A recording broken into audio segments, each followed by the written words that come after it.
Well, the story goes that he'd be waiting on the corner of East Avenue for the school bus when he was a kid, and he'd always have a pint of chocolate milk and a pack of donuts.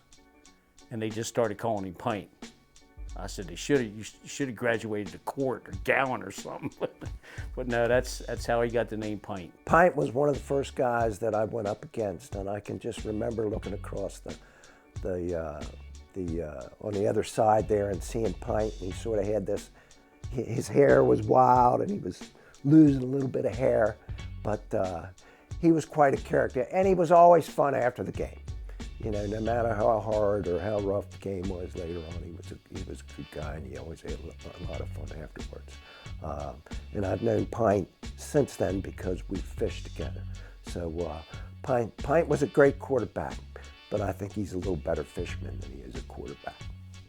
Jim Pint Kline, wide receiver from the Broadax. Basically, I played a little flag ball when I was in the military. And when I got out in '72 and found out that, you know, there was a league here local in Hagerstown. I was born and raised in Hagerstown, always been into sports. And I just fell in love with playing, you know, when I was in the military. Always open. For some reason, he always found an open spot. Kevin Murphy and him one year, they hooked up and it was unbelievable. They turned around, they just went up and down the field all the time. He was a fall in for everything. Sometimes he had a fall in for quarterback. And a lot of times for us, it was a blessing because he did a nice job doing it. Pint Kline, what a big guy.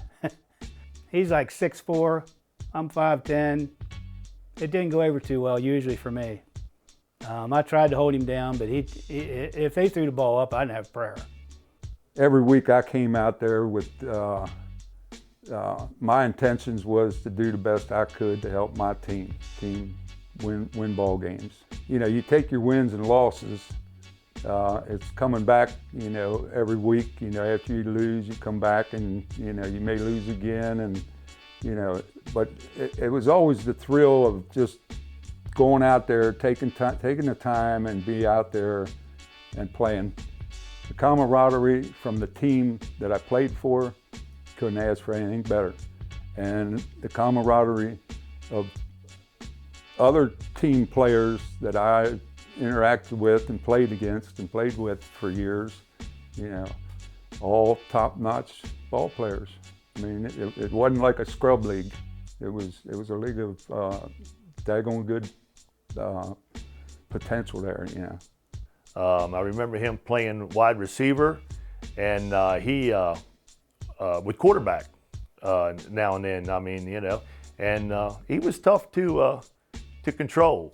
And, you know, I didn't have to guard him because I was on offense, but I could tell that my guys was having a little trouble with him. And when he quarterbacked, he could throw the ball.